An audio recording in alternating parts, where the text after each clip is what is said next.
Pradel sur RTL. L'heure du crime. Et bonsoir à toutes et à tous, très heureux de vous retrouver pour cette nouvelle édition de l'heure du crime, l'émission qui a été préparée comme tous les jours par Justine Vignot, par Émilien Vinet, et c'est ce soir Marc Bisset qui est à la réalisation technique de cette émission, et on en parlait il y a un instant avec Marc-Olivier Fogiel.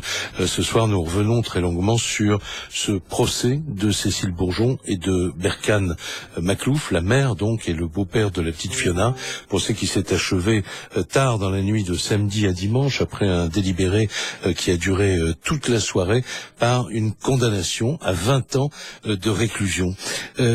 Ce soir donc nous allons revenir à la fois sur l'affaire, sur ce tout dernier procès, en nous posant la question de savoir effectivement s'il y aura peut-être encore un nouvel élément à prendre en compte avec ce pourvoi en cassation des avocats de Cécile Bourgeon, et je voudrais que on ait juste ce soir une pensée, parce que quand on parle des affaires comme celle-là, il y a des drames derrière. On donne la parole à tout le monde. Maître Renaud Portejoie, son père Gilles-Jean Portejoie se sont très longuement exprimés, y compris d'ailleurs dans nos émissions. Mais ce soir, on va être du côté des parties civiles et des journalistes, c'est-à-dire savoir comment ils ont les uns et les autres vécu ce tout dernier procès. Et à commencer par Nicolas Chafoulet, le père biologique de Fiona. Je parlais du verdict qui est tombé très tard dans la nuit. Quelques instants plus tard, dans cette nuit de samedi à dimanche, Nicolas Chafoulet s'exprimait au micro RTL de Frédéric Perruche. C'est satisfaisant, je suis content. Ce qu'elle a fait, ça justifie 20 ans. C'est un soulagement pour moi et c'est juste pour Fiona surtout. Et ça l'éloigne de la plus jeune de mes filles. Apaisé, non, mais ma fille, elle est parvenue. Mais je suis content qu'elle reste en prison, et lui aussi. Elle a la peine qu'il mérite. Ce qu'elle a fait, c'est l'horreur absolue, et que sa place, c'est en prison, pas dehors. Dites-vous, ce qui a été fait ce soir, c'est pour protéger aussi vos enfants. Il fallait le faire, on l'a fait. Il y a une page qui se tourne pour vous avec ce verdict-là. Je pense que la page de ma fille, elle se tournera jamais. Bourgeon et Berkane, ils seront plus dans l'équation. Et ça, c'est une bonne chose. Et comme je vous dis, pour tout le monde, je pense, pour toute la société, ils sont mieux là-bas. 5 ans, 2013-2018, avec ce verdict. Bonsoir Nicolas Chafoulet. Bonsoir. Et merci d'avoir accepté de vous exprimer ce soir dans cette heure du crime. Tout à l'heure, on retrouvera également vos avocats, maître Charles Fribourg du barreau de Clermont-Ferrand. Il est en compagnie de maître Jean-François Canis, de Anne-Laure Lebert du barreau de Clermont-Ferrand également, parce que ça a été un accompagnement, j'allais dire, et un travail collectif d'être à vos côtés pendant toutes ces années. Comment êtes-vous aujourd'hui, lundi ? Moi, je suis satisfait du verdict qu'il y a eu. 20 ans pour les deux, ça, c'est correct, puisque ils étaient deux pour y faire. Et c'est logique qu'ils prennent tous les deux la même peine. Oui. Après, ceux qui font le plus gros du boulot, c'est mes avocats. Mmh. On parlera avec eux tout à l'heure, mais si on revient sur ces 5 ans, vous avez dû passer par énormément de sentiments contradictoires, peut-être de désespoir parfois. Qu'est-ce qui vous a fait tenir ? Ce qui me fait tenir, c'est mes deux filles, puisque je pense que si Bourgeon sort de prison, la plus jeune de mes filles est en danger directement, puisque moi je sais pas ce qu'elle a dans la tête, et que tous les psys qui sont passés au tribunal arrivent pas à la cerner, donc je pense que c'est un danger pour tout le monde. Et votre souhait, c'était que les deux soient condamnés à des peines équivalentes, en fait. Oui, de toute manière, ils étaient deux ce soir-là, donc je vois pas pourquoi un prendrait 5 ans et que l'autre en prendrait 20, c'est pas logique et pas juste. Alors je disais tout à l'heure, on ne sait pas ce qu'est devenu Fiona. Vous pensez que quelqu'un sait dans ce couple ? Moi je pense que les deux le savent, et que Bourgeon est la première à le savoir où est ma fille. Après, si elle le dit pas, c'est c'est qu'elle a des raisons de pas le dire. Et je pense que c'est bien plus horrible que ce qu'ils veulent bien nous dire. Je vous remercie parce que je sais que c'est terrible pour vous et une situation très très difficile. Vous êtes près de vos avocats, je crois, ce soir. Oui. Alors on vous retrouve dans quelques minutes pour revenir sur ces audiences qui viennent de se terminer par ce verdict. Mais auparavant, on va parler de l'affaire et du procès avec deux journalistes qui connaissent particulièrement bien ce dossier. Louise Colcombé qui est près de moi ici, rue Bayard à Paris. Bonsoir Louise Colcombé. Je rappelle que vous travaillez pour vous êtes journaliste au Parisien aujourd'hui en France, et vous avez suivi cette affaire bien avant les procès. Oui, tout à fait. Donc, Et puis on aura Frédéric Perruche qui est en ligne, qui est notre correspondant dans la région. Bonsoir Frédéric. Bonsoir. Alors, je vais d'abord donner la parole à Louise et revenir ensuite avec vous sur un élément d'actualité. Frédéric, je voudrais savoir si vous croyez, vous ceux qui ont suivi toute cette affaire et ces débats, si vous pensez qu'il y aura quand même un troisième procès. Je vous pose la question maintenant et je vous demande la réponse dans un tout petit instant.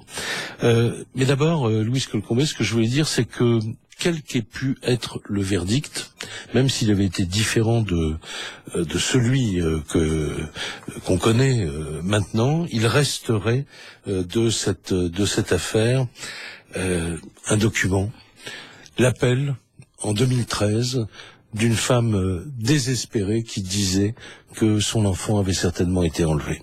Je lance un appel à tout le monde pour tous les Clermontois, tous ceux qui peuvent nous aider. C'est vraiment un appel au secours. Et puis, là, c'est le but, c'est de retrouver Fiona, c'est tout. Donc, qu'on a vraiment besoin d'aide, quoi. De soutien, d'aide. N'importe qui voit Fiona, n'importe qui a Fiona, qui me la ramène. Qui me la ramène, c'est tout. C'est une petite fille qui aime la vie, qui aime les gens, qui est sociable, elle est toujours souriante. C'est une petite fille pleine de vie, une petite fille de 5 ans. À ce mensonge, parce qu'il faut appeler les choses par leur nom, a certainement beaucoup joué dans la réaction de l'opinion ensuite, lorsqu'il y a eu tout ce que vous allez nous rappeler avec Frédéric Perruche dans un instant. Vous y êtes allé la première fois là-bas, dans quelles circonstances? Alors moi j'y suis allée au moment de leur garde à vue et puis de leur interpellation. Et effectivement, quand vous dites que ça a beaucoup joué, je me souviens d'une scène surréaliste. C'est-à-dire quand ils sont déférés au palais de justice, il y a, peut-être une centaine de personnes en bas qui invectivent, qui hurlent leur haine contre ce couple qui s'est moqué d'eux en fait, qui a joué la comédie pendant 4 mois. Les Clermontois ont cherché partout, ils ont fait des fouilles citoyennes, certains avaient posé des jours de congé. Et là, le retournement dans l'opinion, il est spectaculaire à ce moment-là. Oui, parce qu'on avait envisagé bien sûr la thèse de l'enlèvement. La force de police avait mis vraiment des moyens très très importants sur le terrain. Après, on a eu l'hypothèse de l'accident. Et puis 4 mois après la disparition de Fiona, le 25 septembre 2013, on apprenait que 3 personnes avaient été placées en garde à vue, dont la mère de la fillette, donc Cécile Bourgeon, le beau-père de l'enfant, Berkane Maklouf, et l'un de ses proches. C'est une information qui avait été révélée sur RTL par Damien Delseny. Depuis 18h15 hier soir, Cécile Bourgeon est passée du statut de victime à celui de suspecte. La maman de la petite Fiona, disparue le 12 mai dernier à Clermont-Ferrand, est entendue à Perpignan par les enquêteurs de la PJ aux côtés de son compagnon Berkane Maklouf. Le domicile du couple, qui a emménagé près de Perpignan le mois dernier, a été perquisitionné. Des vérifications selon les policiers, mais après avoir examiné plusieurs hypothèses, du prédateur isolé à une piste plus familiale menant au père biologique de la fillette, ces mêmes policiers ont choisi de se recentrer sur la mère qui a toujours affirmé s'être endormie ce dimanche 12 mai vers 17h dans le vaste parc de Montjuset avant de se réveiller 20 minutes plus tard et de constater la disparition de sa fille. Depuis le début, le comportement et les réactions de Cécile Bourgeon ont intrigué les enquêteurs. Hier soir, son avocat, maître Gilles-Jean Portejoie, n'était pas surpris par cette garde à vue. Ce sont les aléas d'un dossier complexe, mais je serai ce matin à ses côtés à Perpignan, nous a-t-il confié. Les heures qui viennent s'annoncent en effet décisives. Une pause tout de suite et nous retrouvons mes invités dans un instant. 20h-21h, l'heure du crime. Jacques Pradel sur RTL. 20h-21h, l'heure du crime. Jacques Pradel sur RTL. Le verdict dans l'affaire Fiona, c'est 20 ans de réclusion, donc décidé par la cour d'assises de la Haute-Loire. Constitue-t-il le dernier élément de cette affaire, ou faut-il imaginer qu'il y aura peut-être encore un procès? On entendait tout à l'heure la réaction de Nicolas Chafoulet tout de suite après le verdict, dans la nuit de samedi à dimanche. On va entendre la réaction de maître Renaud Portejoie au micro de Frédéric Perruche, et on en parle tout de suite après. Je ne suis naturellement pas surpris par cette décision, au regard des graves événements qui ont émaillé cette audience et qui avaient justifié lundi que nous sollicitions le renvoi. Nous allons naturellement régulariser un pourvoi en cassation dès lundi, qui, vu les dysfonctionnements que vous avez pu tous constater, aboutira probablement. Il y aura donc un troisième procès Fiona. Alors Frédéric Perruche, je reviens à vous. Que pensez de cette déclaration ? Alors déjà c'est un petit peu rapide de dire qu'il y aura un procès Fiona, comme le dit maître Portejoie à la fin de son intervention. Il y a effectivement une demande d'intervention de la Cour de cassation. Le dossier devait être déposé, enfin une partie aujourd'hui. Il faut savoir que c'est quand même très rare que la Cour de cassation casse un arrêt d'une cour d'assises ou d'une cour d'appel. Il faut quand même vraiment avoir des éléments très très forts. Les avocats présents dans votre studio ou au téléphone vous le préciseront. Ce que veut mettre en avant maître Portejoie, c'est qu'il y a eu un apéritif la semaine dernière entre le président du tribunal et des avocats des parties civiles, qui pourront parler probablement tout à l'heure également. Oui.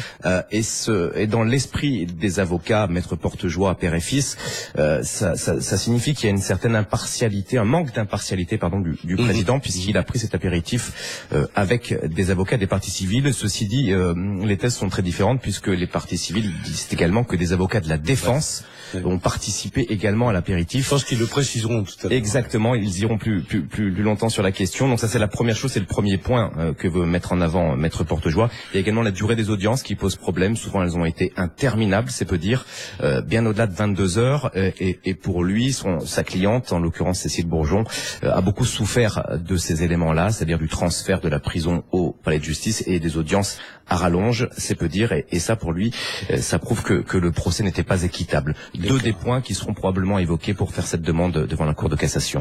Mais j'imagine, Louise Colcombe, qu'il va falloir attendre des semaines, voire des mois, non, pour avoir une réaction. Alors ils ont 5 jours pour le déposer, et ensuite ça prend plusieurs mois. Là encore, on demandera aux avocats qui nous précisent, mais je crois que il y a plusieurs. Je crois qu'il y a 4 mois puis 2 mois. Enfin, ça va prendre du temps pour qu'on sache si oui ou non l'arrêt est cassé. Ouais. Alors il y a le procès, l'affaire avec cette charge émotionnelle terrible, et en même temps ces escarmouches, voire ces batailles entre avocats. Vous avez assisté à tout ça Alors escarmouche, c'est peu de le dire, parce qu'il faut rappeler aussi que là, si on parle d'éventuel troisième procès, on omet qu'en octobre, le procès qui vient de s'achever avait démarré en octobre. Il a dû être interrompu au bout d'une semaine parce qu'il y a eu une querelle d'avocats, et donc l'affaire avait été renvoyée. Donc en réalité, on a déjà fait 2 procès et demi. Une opposition avec maître Marie Grimaud du barreau de Paris, qui est l'avocate de l'association Innocence en danger, qui était partie civile également, qui devait participer à cette émission d'ailleurs, mais qui a eu un contretemps. Elle a eu un contretemps, mais voilà, elle fait son métier d'avocat, elle est dans une garde à vue. Mais effectivement, elle a été très offensive, et donc il y a eu des échanges très très vifs pendant l'audience d'octobre et à celle-ci aussi. Ouais. Alors, qu'est-ce que vous retenez vous de tout ce procès? Moi, je retiens surtout qu'on n'a pas beaucoup avancé.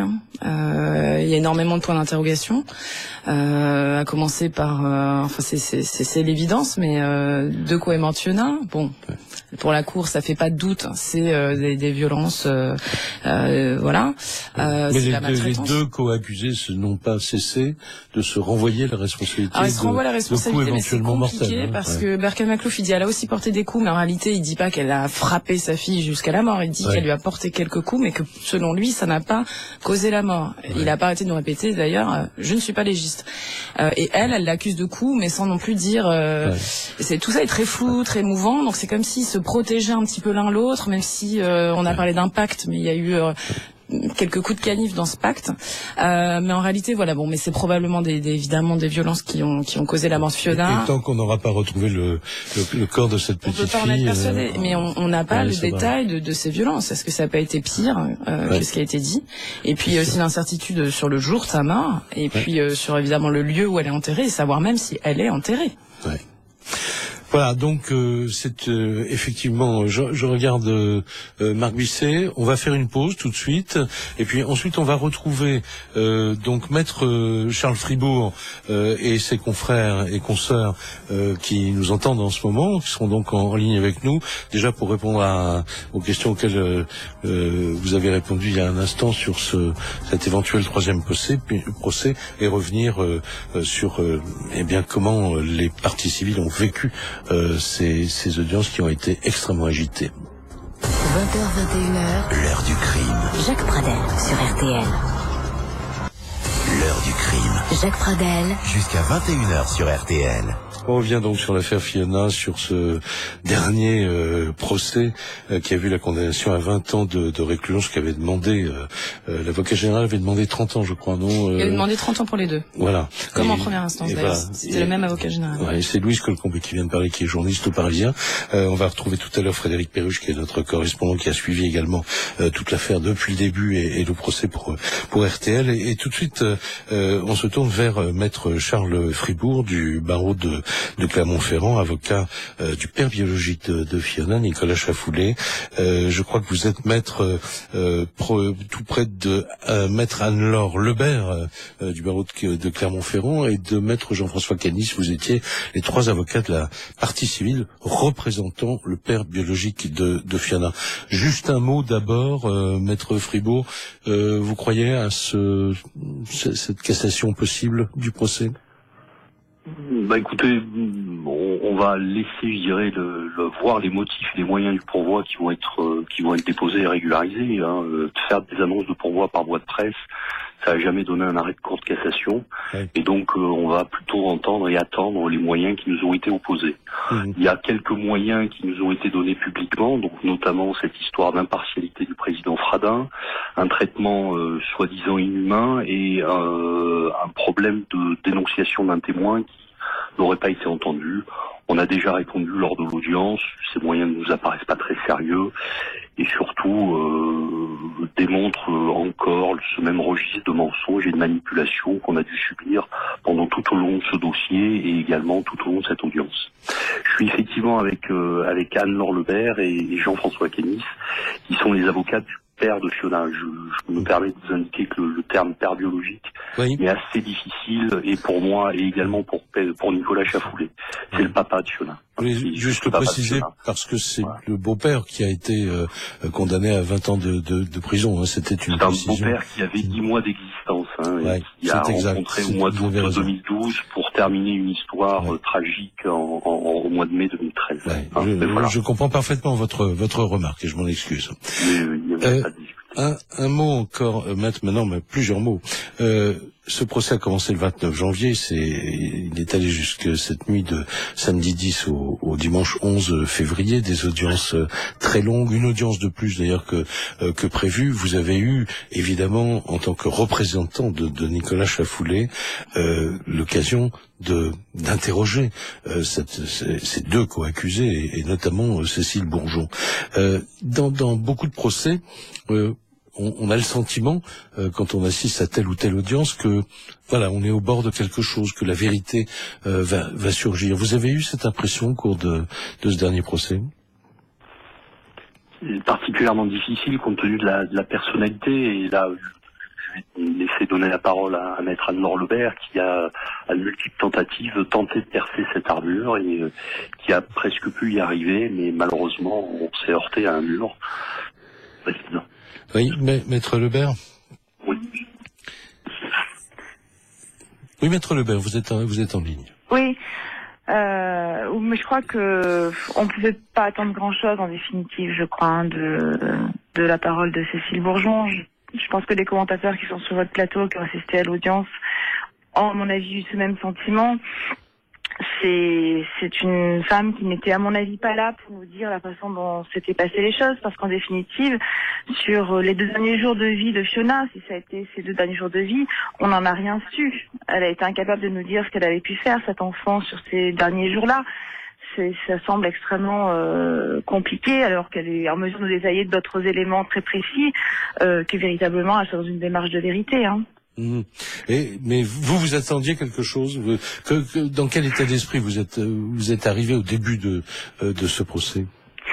Alors moi, je suis intervenue uniquement sur ce dernier procès au Puy-en-Velay, donc j'étais, on va dire, toute neuve, et sans doute un peu naïve, parce que j'avais quelques espoirs, mais bon, je crois que... Voilà. L'espoir que l'armure se fende, comme disait Maître Fribourg, et qu'arrive à un moment quand même une parole de vérité, quoi. Voilà, c'est ça, une parole de vérité, peut-être en mémoire surtout de sa fille, en mémoire de sa fille, par respect aussi pour ses proches, pour sa maman, qui a assisté à 15 jours de débat de manière avec beaucoup de souffrance. On le voyait bien, la maman de Cécile Bourgeon était en grande souffrance, son témoignage était très bouleversant, et on se disait que peut-être pour l'ensemble de ces gens qu'elle aime et qu'elle a pu aimer, peut-être qu'elle pourrait dire certaines choses véritables. Et en réalité, il n'en est rien. On voit jusqu'au dernier moment, on est dans une entreprise de manipulation. Quand elle vient feindre d'hésiter sur le lieu d'enfouissement du corps, lorsqu'on a évoqué charade, c'était le dernier jour, c'était un moment de manipulation. Lorsqu'elle vient dire que elle ne sait plus si dans un moment de réflexion, elle envisageait de l'enterrer ou de la jeter dans le lac d'Eda, ça c'est une forme de manipulation. Voilà, donc je crois que jusqu'au bout, on a été pris un peu en otage, prisonnier de cette parole-là, de laquelle on entendait beaucoup, et qu'en réalité, finalement, on ne pouvait pas en espérer véritablement quelque chose. Et Maître Charles Fribourg, puisque vous êtes à côté de Maître Lebert, il y avait donc 2 personnes dans le box. Qu'est-ce que vous pouvez dire de la personnalité de Berkane Makhlouf et peut-être aussi je veux dire, des échanges que vous avez pu avoir avec cet homme?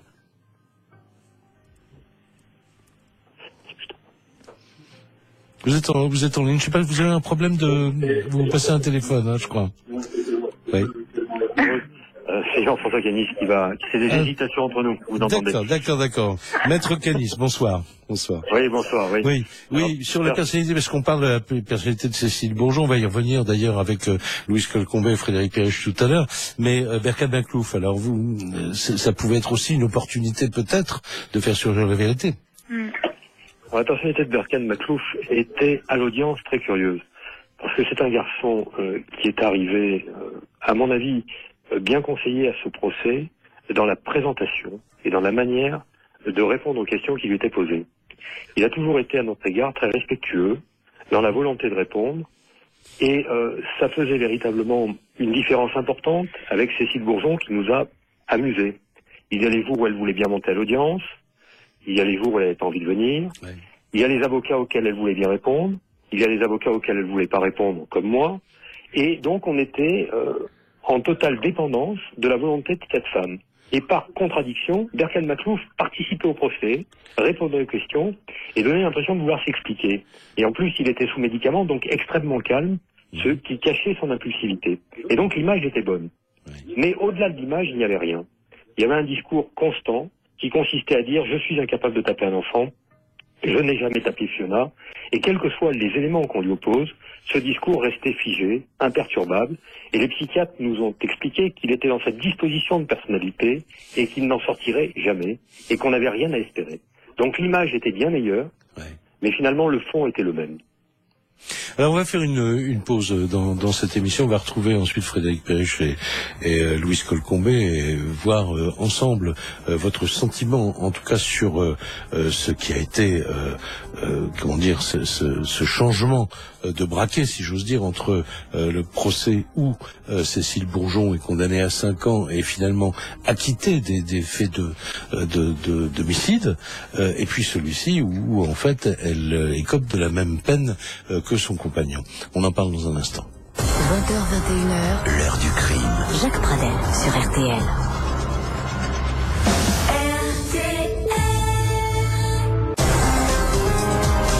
Retour de l'heure du crime Jacques Pradel sur RTL.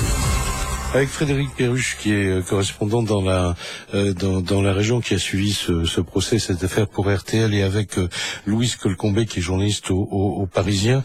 Nous revenons sur ce dernier procès, et sur cette question, Louise Colcombet, comment on passe de 5 ans dans un procès et finalement d'un acquittement pour homicide à une décision telle que celle qui a été prise dans la nuit samedi et dimanche?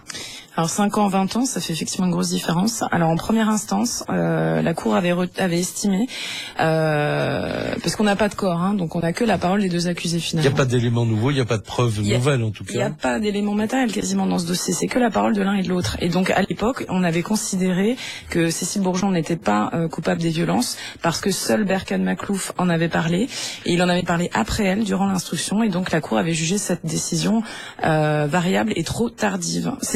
Ses propos trop variables et trop tardifs. Ouais. Donc elle avait elle avait bénéficié du doute en réalité. Et donc elle avait eu 5 ans pour des délits connexes comme tout ce mensonge qu'elle a monté. Et là cette fois-ci c'est l'inverse. Ils ont considéré que les 2 paroles étaient mises sur un même pied d'égalité et qu'on considérait que voilà, les 2 ont parlé de coups, donc les 2 sont responsables, et donc voilà, c'est 20 ans pour les 2. Quelle est votre analyse, Frédéric Perruche? Alors moi, l'analyse que je fais, c'est qu'en première instance, Cécile Bourgeon et Berkane Makhlouf étaient jugés, c'est-à-dire qu'on a vraiment fait un procès autour des deux personnes. En deuxième instance, très clairement, c'était le procès de Cécile Bourgeon, puisque l'essentiel des parties civiles, l'accusation, le président, tout le monde s'est focalisé sur Cécile Bourgeon, puisque, comme l'a dit Maître Canis, Berkane Makhlouf, on avait compris, il n'y avait pas grand-chose à en tirer, on connaissait sa personnalité, on connaissait ses arguments, donc les 20 ans étaient clairs pour tout le monde, pour le président, pour les jurés. Là, l'idée, c'était de faire craquer Cécile Bourgeon, et c'est ce qui a été tenté pendant 15 jours. Les avocats ont à peu près réussi, à moitié réussi, on va dire, puisqu'à défaut de craquer, elle a tellement menti que les mensonges, les manipulations, ses incohérences, ses bouderies se sont totalement retournés contre elle, et dans l'esprit des jurés, dans l'esprit du jury, ça a été une circonstance évidente de culpabilité. À défaut de preuves, il y avait ce faisceau d'indices et ces mensonges répétés, procès après procès, qui finalement l'ont condamnée aux yeux des jurés. C'est pour ça que, au lieu des 5 ans en première instance, je pense qu'elle a été condamnée à 20, parce que cette fois, il y avait plus beaucoup de doutes sur sa participation et sur la participation globale des 2, j'allais dire à égalité, et du coup 20 ans pour les 2. Et est-ce qu'on peut revenir sur ces mensonges que vous évoquez? Par exemple, pour vous laisser réfléchir, je voudrais qu'on écoute un document RTL qui date du tout début de l'affaire. On est en septembre 2013. Il y a eu donc ces aveux du 25 septembre dont on a entendu un écho tout à l'heure avec la révélation de Damien Delceni. Et le lendemain, Damien Delceni revient sur ses aveux dans RTL Matin, mais parce que entre-temps, en 24 heures, on a appris que les aveux en question ne sont pas les mêmes, que les versions sont des versions différentes, que selon Cécile Bourgeon, Fiona serait morte sous les coups portés par Berkane Makhlouf lors d'une soirée d'ivresse avec des amis, ce qui était un élément nouveau. On écoute ce que Damien Delceni disait à l'époque, et vous me direz ensuite ce que ça vous évoque, vous qui avez suivi l'affaire par la suite. Cécile Bourgeon a craqué la première, hier, en fin d'après-midi. Pressée depuis 24 heures par les questions des policiers, elle a d'abord commencé par reconnaître que sa fille Fiona n'avait pas disparu dans le parc Montjuset ce dimanche 12 mai. Un premier aveu, suivi d'autres. En fait, Fiona est morte 48 heures auparavant, dans la nuit du vendredi au samedi, explique ensuite la mère, comme le confirme son avocat, maître Gilles-Jean Portejoie. La mère de Fiona a reconnu que Fiona était morte accidentellement à la suite de coups. Et elle a été enterrée. Berkane Makhlouf, le compagnon désigné comme l'auteur des coups mortels, a lui aussi fini par céder. Mais il nie avoir frappé la fillette, évoque une simple fessée, là où Cécile parle d'un bleu à la tempe et d'une fillette prise ensuite de vomissements. D'après Berkane, ce sont ces vomissements qui seraient la cause de la mort de Fiona. L'enfant se serait étouffé. Ensuite, la mécanique criminelle du couple s'enclenche, le corps est transporté dans la périphérie de Clermont-Ferrand et enterré. Cécile et Berkane montent ensuite en quelques heures le scénario d'un enlèvement. Les policiers auraient d'ailleurs retrouvé dans l'ordinateur du couple la trace de recherche avec les mots-clés kidnapping et enfant. Le dimanche 12 mai, Cécile déclare la disparition de sa fille et Berkane répond même au premier journaliste. Fiona, elle, était déjà morte depuis 2 jours. Alors, je reviens, je sais pas avec vous, Louise Colcombé, sur ces mensonges. Ils touchent quelle partie des aveux ou des récits qu'ont fait l'un et l'autre? Il y a un mensonge avéré, c'est qu'elle a jamais disparu et que le parc Montjuset, voilà. Pour le reste, j'ai envie de dire, tout est ouvert. On ne sait pas jusqu'à quel point ils ont menti. Il y a plein de choses qu'ils savent pas expliquer. Par exemple, pourquoi l'oreiller de Fiona a disparu, ainsi que des draps et son pyjama. Où est-ce qu'ils sont? Pourquoi on les a enlevés? Est-ce que ça cache autre chose? Quand est-ce qu'elle est réellement morte? La version officielle, c'est, et ça ils nous l'ont répété, c'est samedi à dimanche, c'est dans la nuit ils entendent des bruits, ils se lèvent pas, et puis le dimanche matin elle a un filet de vomi et puis elle est morte. Bon, en réalité les fameuses recherches internet dont on a parlé dans le sujet, qui font référence à un scénario identique, c'est-à-dire une maman qui déclare une disparition d'un enfant alors qu'elle dort un quart d'heure dans un parc, ça c'est le samedi après-midi. Alors ça paraît étrange de faire une recherche internet un samedi, sachant que la fillette est supposée être morte le lendemain. Oui, bien sûr. Voilà. Oui, mais et puis, on répondait à la question qu'on se posait, effectivement. Voilà, et puis il y a des choses sur lesquelles elle dit j'ai pas bougé le samedi après-midi, son téléphone borne ailleurs, et là elle s'en rappelle plus. Donc c'est tous les scénarios sont possibles. Est-ce que ce jour-là elle est pas allée faire un repérage, l'enterrer éventuellement? On ne sait pas. Ces mensonges, c'est-à-dire que c'est des mensonges par mission. Ils sont tellement enferrés dans des vérités dont on sait qu'elles peuvent pas être vraies, ou alors ils oublient quand ça les arrange, qu'au bout d'un moment on peut plus porter de crédit à leurs paroles, quoi. Frédéric Perruche, c'est à ce genre de mensonges que vous pensiez il y a un instant? Oui, à ça, il y a beaucoup de choses. C'est-à-dire qu'ils sont tellement incapables de dire quelque chose de cohérent que même eux ne savent plus ce qu'ils ont dit. Voilà. À aucun moment, ils sont capables de répéter 2 fois la même chose par rapport à une audition, par rapport à des faits, bref. Donc, ça devient un magma, ça devient n'importe quoi en fonction des jours, en fonction des audiences, en fonction de qui interroge, si c'est un policier, si c'est un juge, si c'est un avocat. Donc, à l'arrivée, les jurés sont totalement noyés dans ce flot quand ils parlent de propos que impossible de les croire, impossible de les suivre, et donc à partir de là on peut tout envisager, c'est-à-dire que ce que disait Nicolas Chaffolet tout à l'heure est très vrai, c'est qu'ils mentent tellement que on croit plus rien. Tout ce qu'on croit, c'est que pour éviter à tel point la vérité, c'est qu'il s'est passé quelque chose d'encore plus grave que ce que eux-mêmes confessent. Et là, on parle plus de 20 ans de prison, mais c'est peut-être meurtre, auquel cas c'est 30 ans, c'est peut-être perpétuité. Et donc ils ont finalement peut-être intérêt à prendre entre guillemets que 20 ans plutôt que de révéler une vérité encore plus cruelle pour la petite et probablement pour eux devant une cour d'assises ou une cour d'appel. Et donner les moyens à la police scientifique de répondre aux questions qu'on se pose. J'ai encore une question à vous poser, Frédéric Perruche. Quelle est la dernière version donnée? Comment explique-t-il, puisqu'ils disent on l'a enterré, ou on l'a mis dans un lac, mais comment explique-t-il qu'ils ne se souviennent plus? Comment peut-on ne pas se souvenir d'un jour où on va enterrer le corps d'un enfant qui est mort? Ils ont tout dit, qu'ils étaient sous l'emprise de médicaments, de drogue, d'alcool. Berken Maklouf, lui, conduit pas, donc s'il conduit pas, il connaît pas le chemin où il va. Elle se souvient de strictement rien. C'est totalement hallucinant à tel point que les enquêteurs depuis le début s'interrogent clairement sur l'enterrement autour du lac d'Eda. Ils sont persuadés que peut-être le corps a été jeté dans une poubelle, peut-être que ça s'est passé 1 ou 2 jours avant la déclaration des faits, autrement dit ce dimanche 11 mai 2013. C'est trop gros. C'est clairement trop gros, et puis enterrer un corps du côté du lac d'Eda, qui est un endroit fréquenté, où la terre est dure. Ils sont partis en plein jour, ils sont partis sans pelle, comme disait un enquêteur. Ce sont les seuls criminels qui veulent enterrer un corps sans prendre une pelle. Enfin, ça fait beaucoup et beaucoup trop. Merci en tout cas de la précision de vos réponses. On va faire une pause. Dans un instant, on va retrouver maître Charles Fribourg et ses confrères et consoeurs, et je leur demanderai peut-être maintenant, à l'issue de toutes ces années d'instruction, de ce procès qui vient de s'achever, quel est pour eux le scénario le plus probable de ce qui a pu se passer dans la réalité, même si on n'en a pas les preuves à cause de tout ce qu'on est en train de dire, de ces mensonges. Et puis on reviendra avec Louise Colcombé, Frédéric Perruche, sur une autre partie civile. J'aimerais bien que quelqu'un parle pour Marie Grimaud, maître Marie Grimaud, parce que elle était là, elle était sur le banc des parties civiles. Elle représentait une association qui s'appelle Innocence en danger, et c'est une association qui qui défend la cause des enfants, on peut dire, en se joignant à un certain nombre de procès comme partie civile. Voilà donc la suite de cette émission dans un petit instant. 20h, 21h, L'heure du crime. Jacques Pradel sur RTL. Jusqu'à 21h sur RTL. Jacques Pradel, L'heure du crime.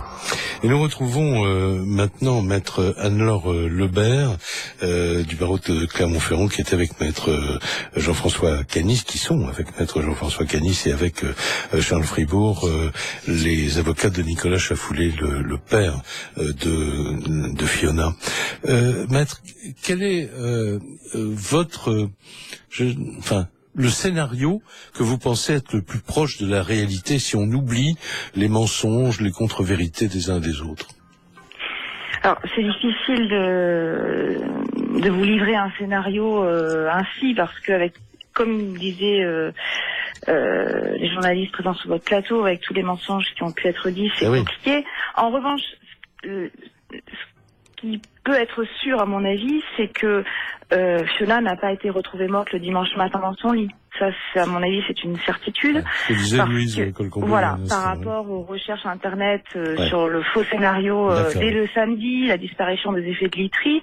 Et puis, il n'y a pas eu que des mensonges par omission sur ce point-là, à savoir le jour et l'endroit de la mort, puisque quand on oppose à Cécile Bourgeon un élément matériel, qui est son téléphone portable, et le fait qu'elle est bornée le vendredi dans la nuit dans une ville voisine à Gerza, celle-ci dit qu'elle n'y est jamais allée. Donc ça interroge également. C'est-à-dire que on peut véritablement penser que là-dessus elle ment frontalement, parce que ça c'est un élément matériel. Et que si elle ment, c'est pour cacher quelque chose. Voilà.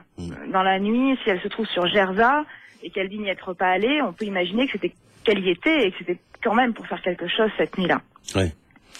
D'accord. Donc il est très difficile effectivement d'établir parce que il y a la maltraitance de l'enfant, il y a l'éventualité qui a été envisagée à un moment d'un accident domestique, d'un gestion de drogue. Ça c'est Cécile Bourgeon elle-même, elle l'a. Ça c'est ce truc sur lequel on a peut-être un tout petit peu avancé, c'est qu'elle a fini par dire oui, j'ai des doutes.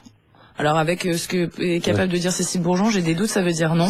Donc c'était exclu. Et d'ailleurs, ça a été plus du tout discuté, parce qu'en première instance, il en avait été question. Et là, cette thèse, elle a complètement été évacuée. Non, ça a été écarté. Cette idée-là, à mon avis, a été écartée dans un procès, autant par l'un que par l'autre. On n'y est quasiment pas revenu, et il me semble pas que ça a été véritablement soutenu dans les plaidoiries. Alors, maître Jean-François Canis est près de vous, Anne-Laure Lebert. Maître, après ce qu'on entend et le récit que vous faites les uns et les autres de la manière dont s'est déroulé ce procès, si on essaye de se mettre dans la peau des jurés, on se dit que vraiment ils n'ont pas eu la tâche facile. Qu'est-ce qui pour vous a emporté leur intime conviction, comme on dit, puisque là encore une fois c'était l'intime conviction des jurés qui allait jouer? C'est quelque chose qui se construit éventuellement sur des aveux, mais lorsqu'il n'y a pas d'aveu, sur tous les éléments matériels et testimoniaux qui peuvent exister. Et il y avait dans ce dossier quand même beaucoup de choses. Il y avait d'abord tous les témoignages sur la maltraitance, que ce soit au niveau de l'école, au niveau du cinéma, et de la part des personnes qui avaient pu voir Fiona dans les derniers jours. Donc il y avait maltraitance incontestable, c'est ça. Maltraitance incontestable, et qu'ils avaient à mon avis le tort de nier totalement, alors qu'il y avait des éléments qui ne leur permettaient pas d'avoir cette position. Donc, il y avait une certitude, c'est que cette petite fille avait subi une maltraitance. Il y a une deuxième chose très importante, c'est que si Fiona était morte dans des conditions accidentelles avouables, il n'avait aucune raison d'inventer le scénario de la disparition. Leur moyen de défense qui consistait à dire on avait peur qu'on nous retire les enfants, c'est un moyen de défense qui n'était pas sérieux. Je crois que si Cécile Bourgeon n'avait pas été directement responsable de la mort de sa fille, elle n'aurait pas inventé ce scénario de la disparition. Et si elle n'était pas directement responsable de la mort de sa fille, elle nous aurait dit où était le corps. Mais ces deux mensonges prouvent qu'ils ont commis l'intolérable, l'horreur, et que s'ils ne veulent pas en parler dans les 4 premiers mois, et s'ils ne veulent pas qu'on retrouve le corps, c'est qu'ils ont fait quelque chose d'absolument inavouable et qu'ils veulent surtout pas que la justice le sache. Et je crois que cela, ça peut convaincre des jurés. Le mensonge, à ce point-là, ça peut être la preuve de la culpabilité. Et c'est ce qu'on a essayé de démontrer dans nos plaidoiries. Et aussi la conviction qu'ils ont un niveau de responsabilité comparables, équivalents. Et oui, sinon, Cécile Bourgeon se serait désolidarisée. Elle n'est pas dans un amour à l'égard de Berkane Makhlouf qui puisse expliquer la solidarité. Et puis je ne crois pas qu'il y a d'amour plus fort que celui qu'on porte à ses enfants. Et donc si elle est solidaire, c'est qu'elle a participé avec lui. Et le pacte de non-agression qui a existé entre eux, et qui était à mon avis la preuve également de leur culpabilité, ils se tenaient mutuellement. C'était pas le pacte de deux amoureux, c'était le pacte de deux personnes qui se tiennent mutuellement. Et ce pacte s'est fissuré à l'audience, et il en est ressorti quelques déclarations de l'un et l'autre qui ne donnent aucun doute sur la participation de l'un et de l'autre aux coups qui ont entraîné la mort de Fiona. Je vous remercie beaucoup, Matt. Merci beaucoup de cet éclairage. On va terminer avec vous, Louise Colcombet, parce que on l'a dit très rapidement tout à l'heure, il y avait plusieurs associations de défense de l'enfance qui étaient partie civile dans ce procès. Innocence en danger, on va en parler, qui était représentée par Maître Marie Grimaud. Il y a eu l'Enfant bleu, il y a eu La Voix de l'enfant, il y avait également Enfance et partage, je crois. Alors, le rôle d'une avocate comme Maître Marie Grimaud dans ce procès, où voilà, l'association, elle est là au nom de l'enfant, au nom des enfants. Oui, alors ces associations, leur but c'est de faire en sorte que la maltraitance soit reconnue. D'ailleurs, la Cour l'a reconnue dans la motivation de son arrêt, et de porter la voix de cet enfant. Ce que Marie Grimaud a fait de façon assez originale et très émouvante d'ailleurs, puisque elle a pris le choix de faire une plaidoirie en étant Fiona. Elle a pris la voix de Fiona en racontant en fait de ce qu'on en sait. Comme une enfant. Voilà, ces dernières heures, ces derniers moments qu'elle a vécu, parce que Fiona, on en a finalement peu parlé, parce que même Cécile Bourgeon, elle a peu parlé de sa fille finalement, et on l'a par moment on l'a visualisé, mais très peu. Et donc là, dans ce moment-là, elle a un peu repris vie devant les jurés. D'ailleurs, il y en a deux qui ont craqué immédiatement, qui ont fondu en larmes. Il est très dur. Voilà. Émotionnellement, ça c'était la partie voilà, vraiment fait porter la voix de Fiona. Et par ailleurs, Maître Grimaud s'est illustré par voilà, une espèce de pugnacité qui a pas du tout plu d'ailleurs à Cécile Bourgeon. Elle a essayé de la faire craquer, elle l'a poussée dans ses retranchements comme Maître Lebert, mais tout ça en vain. Elle n'a pas pu non plus. Voilà. Je vous remercie beaucoup, merci infiniment. Je remercie aussi Nicolas Chafoulet. C'est très difficile, bien sûr, il a accepté d'être avec nous au début de l'émission et nous entend encore aujourd'hui. Merci beaucoup à ses avocats également, et merci Frédéric Perruche. Évidemment, s'il y a du nouveau dans cette pour ce pourvoi en cassation, vous serez le premier à nous le dire sur l'antenne d'RTL. L'émission est maintenant terminée. Bonus.